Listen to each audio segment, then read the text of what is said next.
If it's Monday, Israel expands its assault on Hamas, now focusing on southern Gaza, as civilians there say nowhere is safe. And as new attacks by Iran-based forces rise fears of a widening war. Plus, the White House warns that the U.S. is nearly out of money for weapons for Ukraine, calling on Congress to act now or risk Russia gaining the upper hand in the war.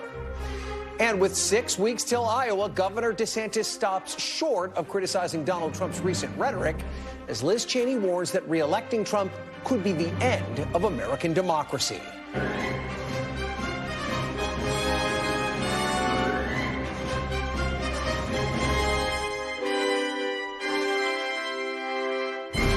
Hello and welcome to Meet the Press. Now I'm Ryan Nobles reporting in Washington, where we're tracking the latest developments in the Israel-Hamas war. The Israeli military says they've expanded their ground offensive to all of Gaza, including the south, where many Hamas fighters are believed to now be hiding. But the south is also where the civilian population of Gaza fled as Israel bombarded the north. And today, fighting around Khan Yunis, the Gaza Strip's second largest city, has intensified. Israel's top military general says that fighting in the south will be just as fierce as it was in the north. And with the U.S. urging Israel to be more precise with its targets, a senior U.S. military official tells NBC News that he was taken aback by the, quote, ferocity of Israel's renewed military campaign. Both the vice president and the secretary of defense voiced criticism this weekend, saying that Israel must do more to protect civilians. Israel has a right to defend itself, but we also must take into account that far too many Palestinian civilians, innocent people, have been killed, and Israel must do more to protect innocent civilians. The center of gravity is the civilian population. And if you drive them into the arms of the enemy, you replace a tactical victory with a strategic defeat. So I have repeatedly made clear to Israel's leaders that protecting Palestinian civilians in Gaza is both a moral responsibility and a strategic imperative. Now, Israel says they've given warnings to civilians to educate them and showing them how to evacuate, including posting a map like this of zones online that it says should be used to determine safe locations. But many Gazans can't access that map, and others say there's simply nowhere safe to go. The UN says nearly 1.9 million people, 80% of Gaza's population, have been displaced. Meanwhile, there are renewed fears of an expanding war after a sustained attack on Sunday on commercial ships in the Red Sea, believed to be from Iran-backed Houthi rebels in Yemen. The USS Carney, a naval destroyer, shot down 3 drones. The National Security Advisor Jake Sullivan addressed the situation at today's White House briefing. As CENTCOM reported this weekend, we cannot assess at this time whether the Carney was a target, but the Carney took prudent action in taking down those 3 UAVs. And we will continue as we go forward to consult very closely with allies and partners to determine and take all appropriate responses. We have every reason to believe that these attacks, while they were launched by the Houthis in Yemen, were fully enabled by Iran. And joining me now is David Noriega in Tel Aviv, and Courtney Cubia is at the Pentagon. David, Israel has expanded its military operations, so what's the latest on the ground? And does the IDF have an answer as to where these Palestinian civilians should go? Ryan, as you pointed out, according to the UN, 1.9 million people, or 80% of the population of the Gaza Strip, has been displaced as a result of this war. It's important to understand that much of that displacement happened earlier in the war from north to south. So you're now talking about a pretty densely concentrated population of the people who already lived in the south, plus additional refugees from the north who are being told to evacuate again. The IDF says that these evacuation orders are part of the extensive measures that it takes to mitigate or avoid civilian casualties. The detailed block-by-block maps that it's published are intended to offer Palestinian civilians specific safe places that they can go. But For example, many of those places are UN shelters. The UN says that its shelters are overwhelmed. Hospitals are overwhelmed, according to the World Health Organization.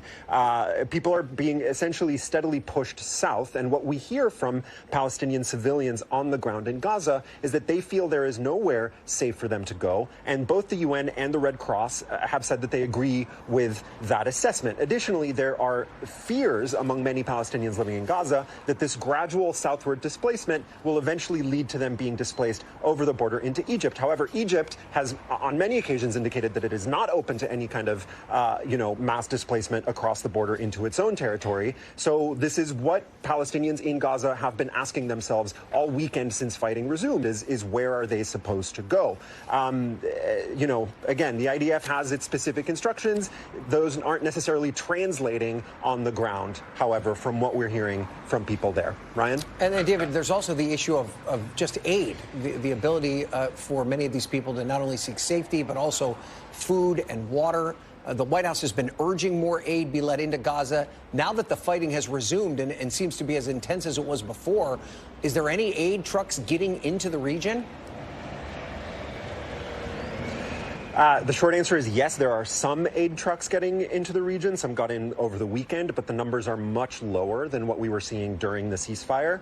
And additionally, possibly, more importantly, there's the question of how or even whether that aid can be distributed once it actually gets into the Gaza Strip. Given the intensity of the fighting and how much of the fighting is now concentrated in the south, what we're hearing from the Red Cross and the Palestinian Red Crescent, the people who actually do the bulk of the work of distributing this aid, is that it is essentially impossible to adequately distribute this aid given the intensity of the fighting on the ground at this moment. This is one of the reasons that hospitals, for example, are so overwhelmed and according to the UN and medical personnel, unable to offer basic care to most of the patients that they're receiving. Ryan? Okay, David Noriega, thank you. Let's turn now to you, Courtney. So what more do we know about these attacks on commercial vessels? Yeah, I mean, this has been a pretty dramatic escalation in activity by the Houthis. What we saw yesterday was this prolonged 8+ hour attack by the Houthi rebels in Yemen. Of course, those are the Iranian-backed rebels in Yemen, firing a number of anti-ship ballistic missiles against at least 3 commercial vessels in the Red Sea. Now, in each case, the ballistic missile did not do any damage or cause any injuries to, among the crew. But in each case, the USS Carney, a U.S. Navy warship that was in the region at the time, responded to their distress signals to see if there was damage, to see if they needed any help. And in each case, Ryan, the Houthi rebels fired off an attack drone. Now, it's important to point out the U.S. doesn't have, as we heard from Jake Sullivan earlier at the podium, frankly, the U.S. doesn't have evidence that those drones were directly targeting the USS Carney, but they were heading in such a way that they could have impacted it. The commander, of course, of that ship has the authority, the right of self-defense, that if that individual sees a potential attack or threat on the ship, they can take that out. Again, their right of self-defense. And in this case, they shot down 3 of these drones. Now, as I said, this is an escalation. The Houthis going after commercial shipping in the Red Sea, but it's a threat that they made several weeks ago. Specifically, they said they would go after ships that had any ties to Israel. These 3 ships yesterday had ties to about 14 different countries, Ryan. That includes being flagged, crewed, and associated with businesses from about 14 different countries. The U.S. military is saying today that, of course, they will continue to use their right of self-defense if these kinds of activities continue, and they are not ruling out other potential responses to this situation, Ryan. So you point out that the Houthis had warned that they were willing to take this step, but what does this mean in terms of the broader war, that they actually made good on that threat? So the big question and frankly, the biggest concern that I've heard from officials since October 7th is the idea that what's happening in Israel and Gaza, this conflict, this war, could spread around the region. And that's really the key question here. We've been hearing also from the beginning that these militia groups, these Iranian-backed militia groups, are operating as proxies for Iran here. And what's important here is that during this truce or this ceasefire for several days in Gaza, many of those Iranian proxy groups in Iraq and in Syria, they stopped acting. They stopped carrying out attacks against bases there. Things sort of quieted down. The Houthis throughout this entire period continued, though. They continued to fire off drones, missiles towards southern Israel, and then, of course, efforts against commercial shipping in the Red Sea. So the question is, how much, if at all, does Iran actually direct any of these Houthis? And if, in fact, one of these attacks is successful, will that lead to a wider regional conflict? That continues to be the biggest concern here, Ryan. Something to very much keep an eye on. Courtney Kube, I know you'll do that for us from the Pentagon. We appreciate it. Thank you so much. Thanks. Let's now bring in retired Lieutenant General Steph Twitty. He's the former deputy commander of the U.S. European Command, and he's, of course, an NBC News military analyst. So, Steph, what do you make of these attacks by the Houthis, and what do you think their endgame is? Well, this is nothing more than malign influence by Iran. Iran uses these proxy groups such as Hezbollah, the Palestinian jihadist groups that are coming out of the West Bank, Hamas, and the Houthis to conduct these type of operations so they can deny involvement. And I think that Iran has fingerprints all over this. I think they will continue to do this. And the intent is twofold. Number one is to try and bring the U.S. into this war. And number two is to disrupt the shipping lanes in order to broaden this war, not just from a localized war between Hamas and Israel, but to broaden it from a regional perspective where you bring the U.S. in and also interdict the shipping lanes and create havoc within the region.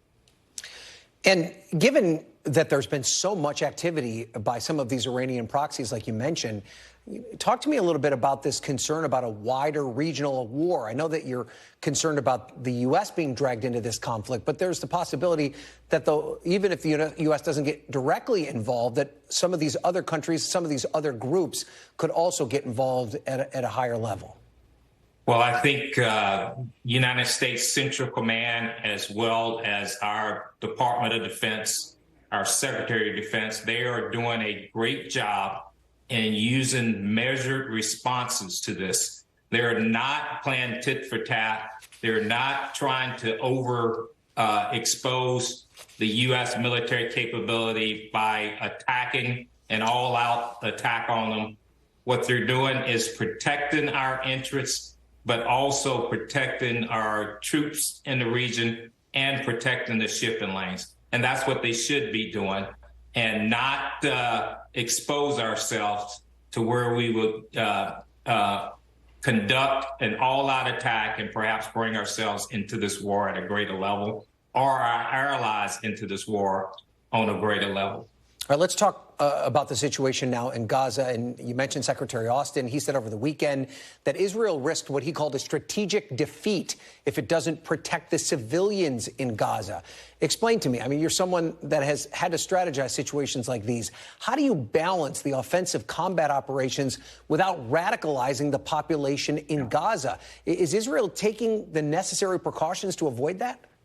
Well, look, I've been in this situation a couple of times, and it's hard. Part of urban warfare is you have to keep in mind the non-combatants, the civilian population. They become just as top priority as killing the enemy. In this case, you have the Israelis. They're going after Hamas pretty hard. They're attacking to defeat the enemy. But they also have to worry about the civilian population, make sure that they're taking care of them humanitarian-wise, medical-wise, and not creating more enemies. And I think that's what Secretary Austin was getting after. You have to sort of do both in this type of warfare. You have to protect the population. You have to make sure the population is being fed, clothed, in hospitals and doing the right things there in terms from a medical standpoint, but also make sure you do not put them in a situation where they'll be in harm's way as well. And it's very difficult to do because Gaza is so dense. And so the Israelis, they have their hands full trying to separate the enemy from the population.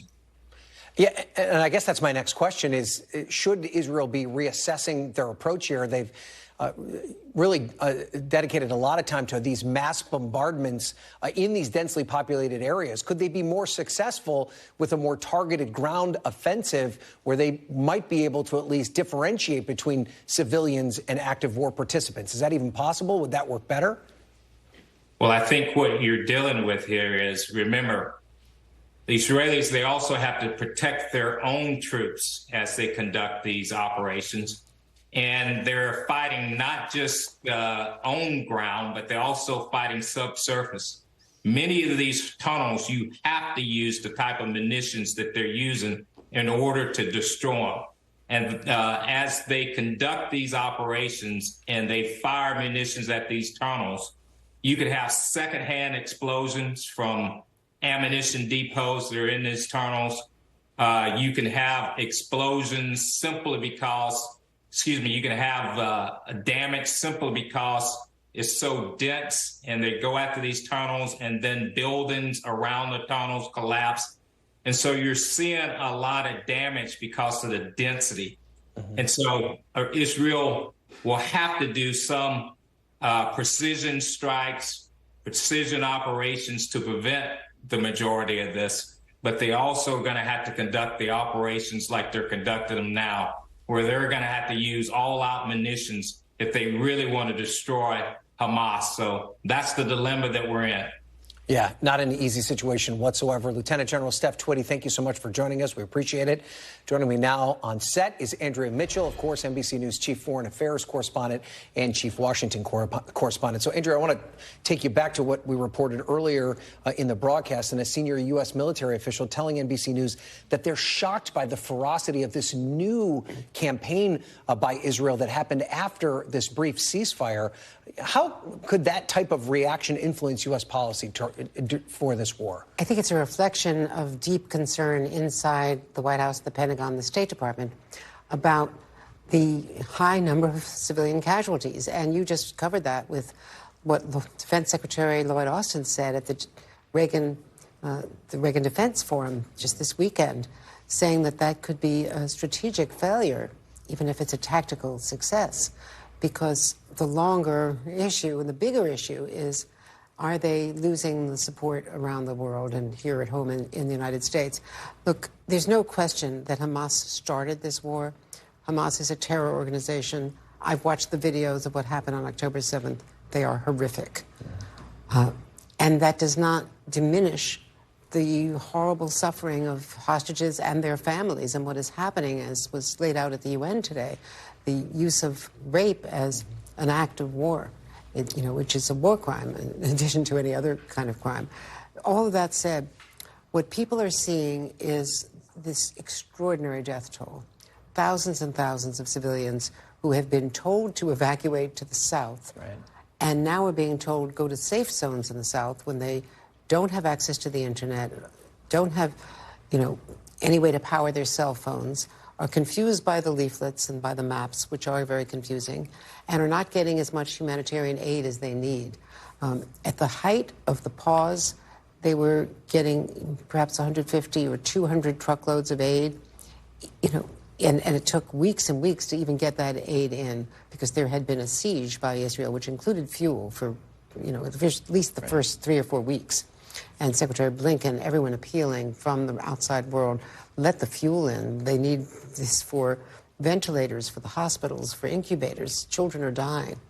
Well, it took a long time to get the fuel in, and now there is a vast shortage of fuel. Most of the hospitals have been destroyed, had to be evacuated. Mm-hmm. And the death toll is just incredible. Yeah. So that is now influencing U.S. policy. You've seen sharp criticism from the Secretary of Defense, from the Vice President, and private criticism, well, certainly public criticism about the high death toll from Secretary Blinken, from the President of the United States. And privately, it's even been more more direct. You mentioned support around the world, perhaps the U.S., the leading indicator when it comes to that. We've already started to see some concern, particularly among progressive Democrats, about the way that Israel's conducting this war, even the suggestion of conditioning any aid that the U.S. were to give to Israel. At what point does President Biden start to get more directly involved in these conversations, specifically with the Israeli government, and asking for some sort of demonstration that they're clearly taking these Palestinian lives? I think that's already taken place. Yeah. And in fact, it's not just the progressive Democrats. 2-3 weeks ago, I was hearing from others, and then you had Chris Van Hollen and several of the other, centrist Democrats, really, not just the progressive wing, writing that letter. So it's a real problem for Israel. Now, Israel is used to being criticized around the world. They're always vilified at the United Nations. They never win a UN vote, except for the U.S. and maybe the UK and France supporting them. So they would tend to discount that, and they say it is an existential threat, and Hamas is, that they're not going to permit Hamas to remain on their border. President Biden has been very clear, as has Secretary Blinken, repeatedly, that they understand the need to get the leadership of Hamas. But there are questions about whether they're pursuing that goal in a way that is going to lead to them actually winning a real victory here. Okay. Andrea Mitchell, thanks as always. We appreciate it. Coming up, Israel pulls out of hostage negotiation talks as many of the newly released hostages call on the Israeli government to do more to free those still held. Plus, border security crisis. Why the U.S. is closing a border amid a surge in migrants. We're live on the southern border ahead. You're watching Meet the Press reports.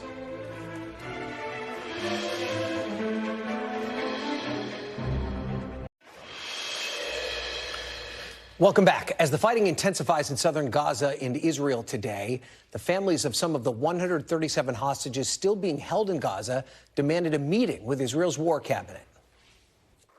We understand the escalation of the war due to the breach of the ceasefire by Hamas. We request a meeting with the war cabinet to receive updates on the fate of our family members now, not tomorrow, now. If you don't have time for us, we will go to someone else and we will find the one who will represent us. Thank you very much. Now, according to the Jerusalem Post, the families of hostages are now set to meet tomorrow with Israel's war cabinet. This comes after thousands gathered this weekend at a rally with recently released hostages, calling for the Israeli government to do more to secure the freedom of those still being held.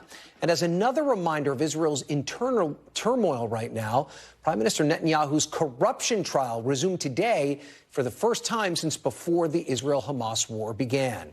Joining me now is Avi Mayer. He is the editor-in-chief of the Jerusalem Post. So, Avi, how's the mood among Israelis changed over the past month? It seems as though it's probably been somewhat of a roller coaster ride, the start of the war, the ceasefire, the release of some hostages, but now it seems as though things are back to where we started. Well, look, the country is one in trauma. I think that it is important to note. It's important to, I think, compare what's happening here to what might happen in the case of, a loss of a loved one. You have the initial trauma, and then you're able to start healing. Here we see that this trauma is continuing because every single day we're learning more and more details of the atrocities that transpired on October the 7th and the conditions in which the hostages had been held up until their release, and many of them are, of course, still being held. So I think it's a country that's still very much mired in the events of October 7th and its aftermath, even as it does seem to be returning to some sense of normalcy with regard to Prime Minister Netanyahu's legal woes in other areas as well. Yeah, we'll get to that in a second. But first, talk to me about the end of the ceasefire. Did it trigger more outrage among Israelis that more hostages weren't released, or were there some sort of relief that at least some were brought home? Well, certainly there's immense relief of every single hostage brought home, especially the women and children who we have seen return to their families. They're telling horrific stories of the conditions in which they were kept, stories of psychological torture, of malnutrition, of denial of access to medical care and basic hygiene, really horrific stuff. And of course, there's deep, deep concern about the well-being of those hostages who are still being held. Over 100 hostages who are still being held by Hamas in Gaza and by other terrorist organizations. I would say that there is perhaps frustration about the failure of Hamas, which of course is not a reliable partner to begin with, but to follow through with its commitments as part of the ceasefire. Israel, of course, did uphold its part of the agreement by holding fire, ensuring that it wasn't engaging in activities in Gaza at the time, whereas Hamas reneged on the last group of hostages it was supposed to have held over at that time. And there's hope, of course, that that will be renewed at some point in the near future. We don't know exactly when that will be. All right, let's get to the legal trouble now for the Prime Minister Benjamin Netanyahu. His corruption trial resumed today. For those of us that aren't paying close attention, how much scrutiny was the Prime Minister under before October 7th? Well, it's really hard to remember even what would happen before October 7th, but those of us whose memories stretch back that far, the really big issue at the time was this judicial reform that the Prime Minister's coalition was trying to push through the Knesset, Israel's parliament, subject to tremendous criticism on the Israeli street, huge street protests and so on and so forth. That was viewed by some as a way of distracting from the public from talking about the Prime Minister's legal woes, which have been ongoing for quite a long time, quite a few years now. The Prime Minister has been facing all sorts of investigations and charges of corruption, involvement in media coverage, and so on and so forth. I think that that's a little bit overstated. I don't think that the judicial reform was in itself created in order to distract the public from his legal woes, but it was perhaps convenient in that respect. But now we see that legal proceedings, which had been frozen in the aftermath of October 7th, when all the courts were basically put on hold for anything but the most immediate needs, are being restarted. And so there is now increased scrutiny on the Prime Minister and on his history of engaging in these activities, which of course have been subject to judicial review over the years. So give us a sense of what Netanyahu's standing in the public eye is like these days. It's pretty weak. The Prime Minister is being held responsible by the Israeli public for many of the failures that took place on October the 7th. Of course, he's not alone. There are, I think, systemic failures that will need to be investigated in the aftermath of this warfare once the dust settles. But the Prime Minister is actually one of the only leaders in the country who has failed to take personal responsibility for the events that took place on October 7th and the events that led up to it. So I think that that is actually taken in a very poor way by the Israeli public, and then couple that with, of course, the legal woes that we're talking about here and the judicial reform, which really had torn the country apart in the lead up to October 7th, and the Prime Minister's approval ratings are very, very low right now. Okay. Avi Mayer, thank you for your perspective. We always appreciate it. Thank you. And we're learning more about the condition of one of the 3 Palestinian students shot in Burlington, Vermont last week. Hisham Aratani's mother says her son is now paralyzed from the chest down and may never walk again. A bullet lodged in his spine after he was shot near his grandmother's home along with 2 of his friends. The suspect, Jason Eaton, pleaded not guilty to attempted murder as police continue to investigate whether the incident was an act of hate crime. Up next, White House warning. House Speaker Mike Johnson responds after the White House issues an urgent warning that if Congress doesn't act now, there will be no more money for the war in Ukraine. Plus, House Republicans are moving closer to a vote to authorize an impeachment inquiry into President Biden. We're live on Capitol Hill with all of it next. You're watching Meet the Press Now.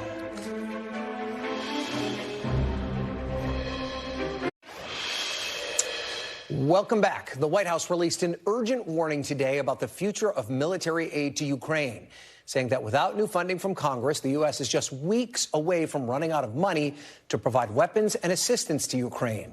In a letter to House Speaker Mike Johnson, the director of the Office of Management and Budget wrote, quote, "There's no magical pot of funding available to meet this moment. We are out of money and nearly out of time." Speaker Johnson responded via social media, saying that more Ukraine funding is contingent on Democrats, quote, negotiating reasonably on border policies. For more on the negotiations, I'm joined now by NBC News senior national politics reporter Sahil Kapoor. We should point out that the speaker was responding to your tweet when he made mention of the White House demands in that letter to Ukraine. And Sahil, the Biden administration says it's quickly running out of resources to provide weapons and equipment to Ukraine. And the speaker really laid it at the feet of Democrats. What's the latest on the negotiations in the House and Senate over Ukraine funding? Yeah, the negotiations are not going well, Ryan. The fact that the White House is sounding the alarm, making this plea for urgent passage of the security supplemental is not particularly impressing Republicans at this time. Speaker Johnson made very clear that Republicans still have concerns about Ukraine aid just by itself. They want to see a strategy. They want to see kind of an end game to, where this aid is going to go. And in the Senate, negotiations over immigration have collapsed since Friday. The two parties are just too far apart on the particulars of asylum and parole policy. Democrats say Republicans are demanding extreme proposals that in some cases they know is not going to pass, questioning really whether these negotiations are happening from the Republican side in good faith. But on the Republican side, they say this is a crisis at the border. Now is the time to impose tougher immigration laws.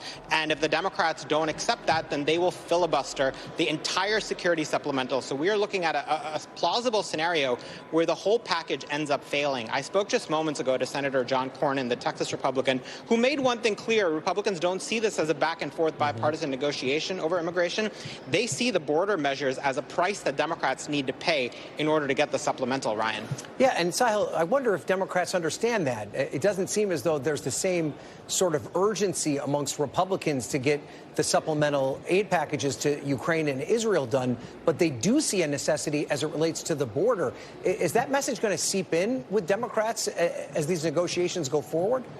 Democrats just have a different view of the immigration situation, Ryan. They think the problem is a lack of resources to speed up claims of asylum. They want to streamline that process. They put a bunch of proposals on the table, including raising that credible fear standard, according to one Democratic aide I spoke to, which goes against the wishes of immigration activists who want to preserve that standard. So Democrats say they are making compromises. Republicans say that's simply not enough. But look, you and I both know this, Ryan. Over the last 20 or 30 years, Congress has repeatedly tried to reach a major immigration deal. It has fallen through every time. And if you pair one complicated issue like the security supplemental on top of another extremely complicated issue like immigration, it makes it all but impossible. And that's where things seem to be at this time. I should say Republicans don't sound quite as pessimistic as Democrats about the way forward here.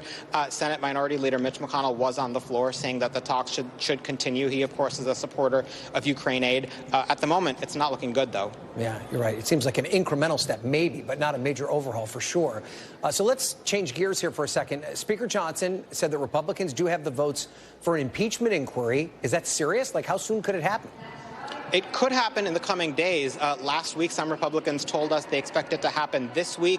Johnson has been selling this to his members as a way to simply continue the investigation. He is trying to sell his weary, moderate members in districts that President Biden won, that this is simply a vote to continue the investigation, that they want to compel more witnesses to turn up, that this vote to authorize the inquiry would simply give more heft to the subpoenas. And a number of his members seem receptive to it. We've talked to several of those Republicans in Biden districts, and some of them sound open to it. Others are not definitively saying yes, but they are echoing Mike Johnson's point that, the White House can be more cooperative in their view about this investigation. The White House says, the Republicans haven't produced any evidence of wrongdoing. Jamie Raskin, the top Democrat on the House Oversight Committee, said Republicans are behaving like literally constitutional idiots. That is a direct quote from him, because he says they haven't found any evidence of President Biden engaging in felonies, in high crimes or misdemeanors, and he believes that they're only doing this because they have no policy agenda. And it's important to keep in mind that if they do put that impeachment inquiry on the floor, they now only have a 3-seat margin after George Santos was expelled last week. Sahil, thank you so much for your reporting. We appreciate it. And as Congress remains divided over the next steps on border policy, the crisis is playing out at the Arizona border today. U.S. Customs and Border Protection announced this weekend that the Lukeville, Arizona port of entry is temporarily closed beginning today. The agency said that the Arizona border has been overwhelmed by the increased number of migrants trying to cross into the United States, a surge it says is fueled by disinformation from smugglers. Arizona's Democratic governor and both of the state's senators released a joint statement calling the closure, quote, unacceptable, and calling on the federal government to get the situation under control. NBC News correspondent Morgan Chesky will join us now from Eagle Pass, Texas. That's a crossing that had been partially closed for a week. Morgan, give us the latest on the situation there. First, talk to us about what's going on at the Arizona border. Why has this port of entry had to be temporarily shut down, and how is that impacting migrants trying to cross? Ryan, it's been interesting to follow the progression of what's happened at that remote crossing in Lukeville, Arizona, about a couple hours south of Tucson. Last week, we reported that they had reduced traffic there due to so many migrants arriving and the need to redirect resources to help process. Now, as of today, they went ahead and shut it down completely simply because so many hundreds, if not thousands, of men, women, and children are waiting there to be processed, borderline overwhelming the Border Patrol agents there, who are now working hand in hand with federal officers to try and handle that as expeditiously as possible. Also impacted, the crossing here in Eagle Pass. Ryan, you mentioned one of those bridges had been shut down. We were closer to the river earlier today. Our crew had to move back, Ryan, because so many people were coming across that authorities needed all the space necessary to try and divvy up the group. Of course, you have males who are by themselves, families step over here. We saw so many children, Ryan, that had many of them had made that on average 3 to 4 month journey from South or Central America, arriving here, the majority of them from Venezuela and, at least as of today, Colombia and Nicaragua. Ryan? Is there any way to predict how long these crossings could remain partially closed? Authorities have been very clear to keep this open-ended, only saying that these crossings will remain in their current state, reduced and or shut down until migrant levels return to a more sustainable level. We don't have official numbers in just yet, Ryan, for the month of November. We're awaiting those. But the sector chief in Arizona, who oversees that Tucson sector, said that just last week alone, they had 17,500 arrests for illegal crossings. When those numbers are released, there is a concern that we could be seeing similar numbers to what we saw in September for crossings along the U.S.-Mexico border. That was the second highest month on record. I can tell you that authorities say that what's happening behind me here in Eagle Pass, this is a very concentrated crossing. It's not like this is happening up the road in Del Rio. They're seeing a massing of people right here that right now authorities are doing whatever they can to try to take care of. Ryan? Okay. Morgan Chesky on the ground there in Texas. Morgan, thank you so much. And after the break, outspoken Trump critic Liz Cheney makes her case against the former president and the current frontrunner, telling NBC News that a vote for Trump could be the last vote you ever cast. You're watching Meet the Press Now.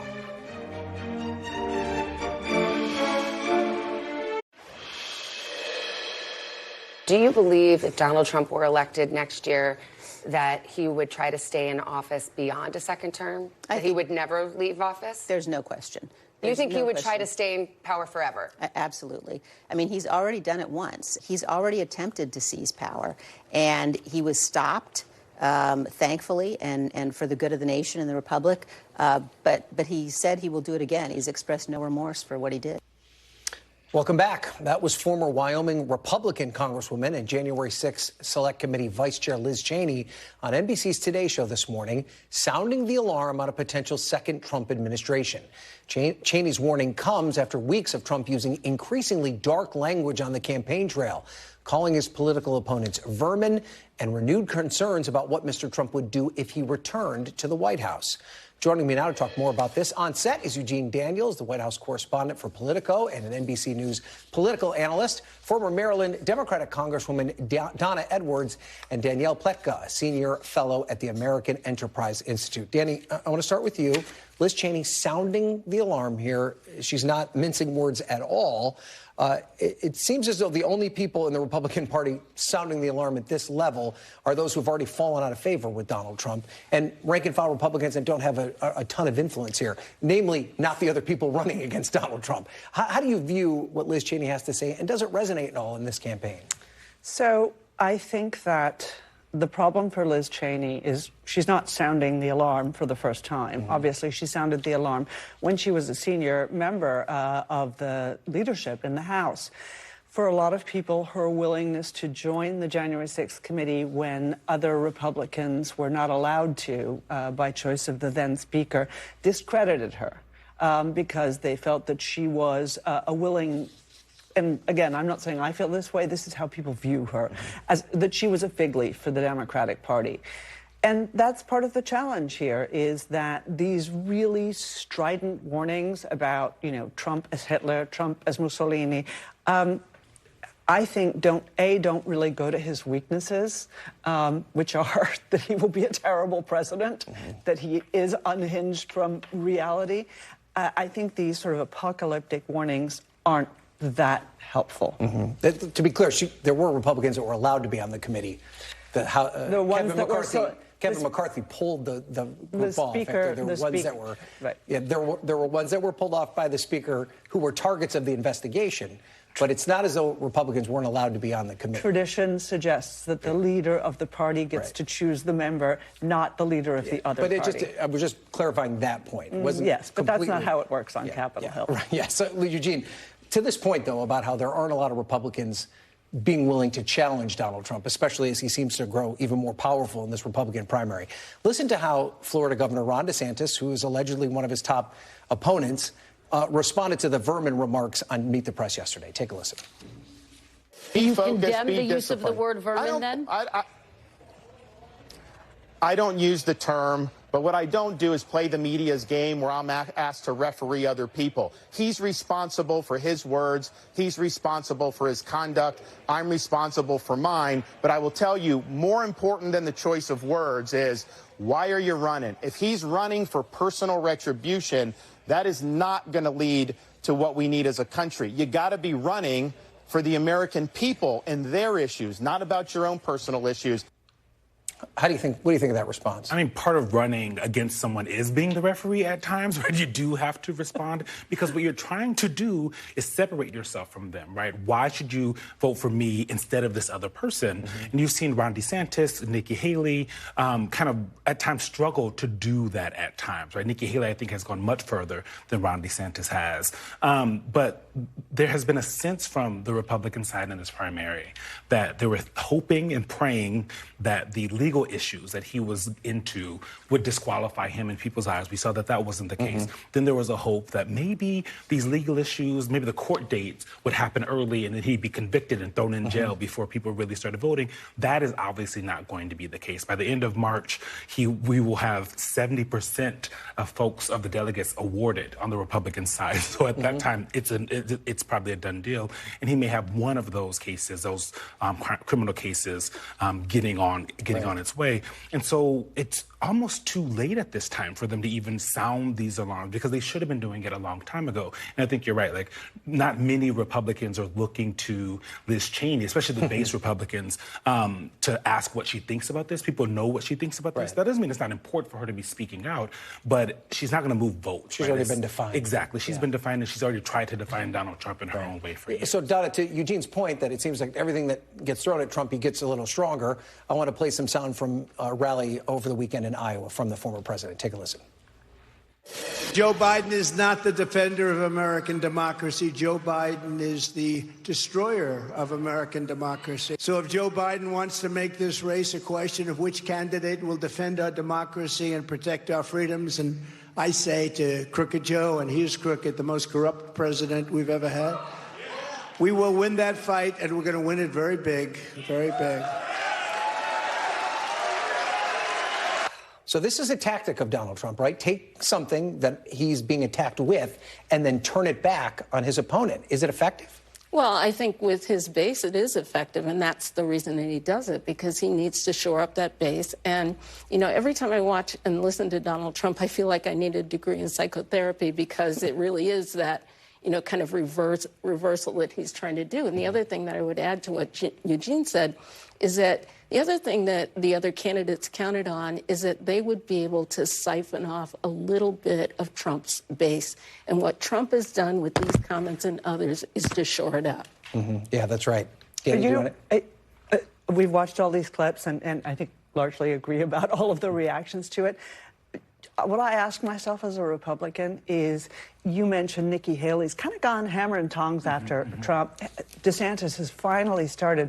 What if they had been doing this since the beginning? Right? What if they all hadn't been so afraid of him and his base? would this be a different race? Well, more importantly, when he started to be indicted, what if they hadn't supported him? What if they hadn't said, this is just the deep state coming to get Donald Trump? That would have changed it because, you know, people talk about being scared of the base. That's absolutely true.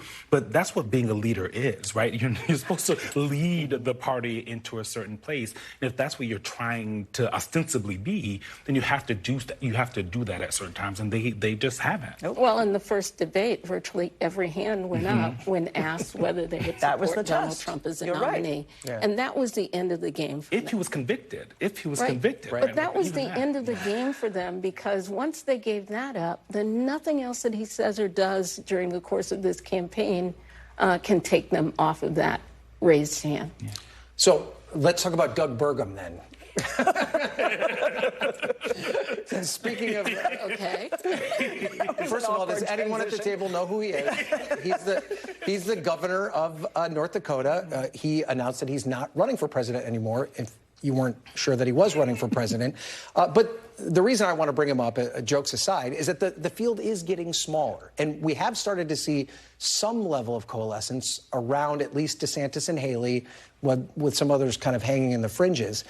Is there any opportunity here for the field to coalesce outside of the Trump window to have some sort of meaningful effect on Iowa? I'm not saying they could beat him in Iowa, but show some degree of momentum leading into Iowa and beyond. Yeah, it's possible. Anything's possible, right? Iowa, sometimes you see things change very quickly in Iowa, but a lot of people that win Iowa don't go on to be president, right? You could ask President Ted Cruz in 2016. That's not how it worked with Santorum. Lots of folks, and that hasn't happened for them. What I will say is both of these, for Nikki Haley or Ron DeSantis to really move ahead and try to overtake Donald Trump, one of them has to get out. It can't be Doug Burgum. Right. It can't be, Chris Christie, who has not. It can't be Mike Pence. It can't be Tim Scott. Hutchinson, who's also still running. It has to be someone with some numbers, right? It can't be a 1%, 2%, 5% person. Neither one of them, I talk to these campaigns a lot for Playbook, neither one of these campaigns sees themselves as going anywhere but forward. And when you have that and not really kind of caring about taking him out and everyone get behind someone, that's not going to happen. Well, to Eugene's point, if you look at all of the ones who dropped out, they all are around the same number of 1%, 2%, 3%. That is not going to add up to a win. And there's also the possibility they get out and endorse Donald Trump. Exactly. That's at the heart of the problem, isn't it? That no one wants to do what's good for the country. Everybody wants to do what's good for them. We're going to have to leave it there. Thank you guys all for being here. We appreciate it. Still to come, inside the search for answers in our skies, as sightings of UFOs and the government's interest in understanding them skyrockets. We'll have some of this world reporting after a quick break. You're watching Meet the Press now.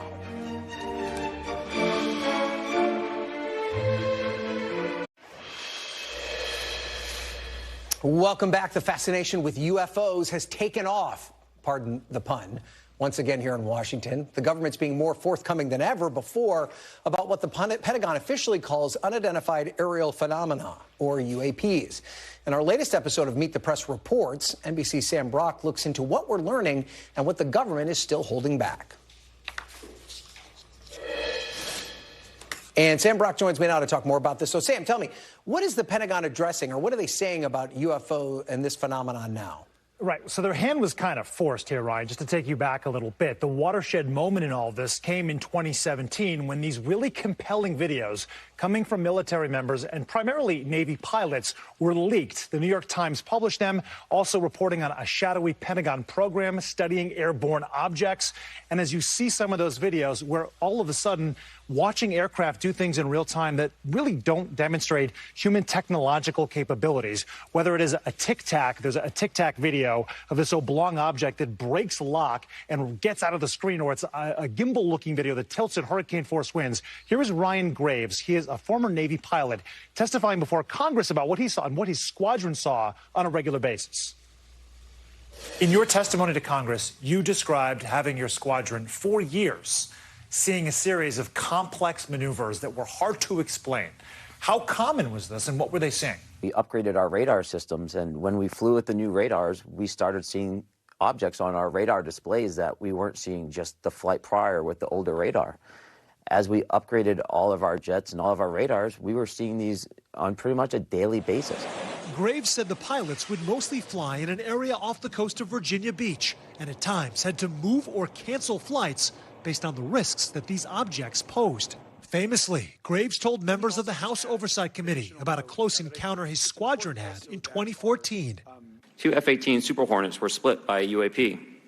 The object, described as a dark gray or a black cube inside of a clear sphere, came within 50 feet of the lead aircraft. Graves said he spoke to that lead pilot right after he canceled the flight. He had a look of shock on his face, and this is someone that I had been flying with for years at this point, almost on a daily basis, and he just went, I almost hit one of those damn things. And he didn't even have to describe it because we knew what he was talking about because it had been such an issue at this point. Graves hasn't ruled out possible explanations like high-end technology or the work of foreign adversaries, but he says some aspects of the sightings cannot be explained. So, Ryan, if you're wondering how common is this, I'm told from some scientists that typically in a given year there's probably in the neighborhood of 4,000 to 5,000 reports of UAPs from military sources and then maybe another 1,000 from commercial pilots or private pilots. So you're talking about roughly 6,000 a year. Maybe 5% of those, according to the DOD's own head of this new department, Aero, that is looking into anomalous objects. 5%, he says, cannot be explained. That is the job right now, and that is why you're hearing lawmakers on both sides of the aisle, some pretty strange bedfellows coming together and saying the government needs to be transparent about what it's got. Sam, I was in a press conference last week where they're talking about forming a select committee to investigate this very issue. So your reporting is very welcome. We appreciate it so much. Thank you for being here. You can stream the entire episode of Meet the Press Reports UFOs Is the Truth Really Out There right now on Peacock or YouTube or wherever you stream your news. NBC News Now coverage continues now with Hallie Jackson right now. Thanks for watching. Stay updated about breaking news and top stories on the NBC News app or follow us on social media.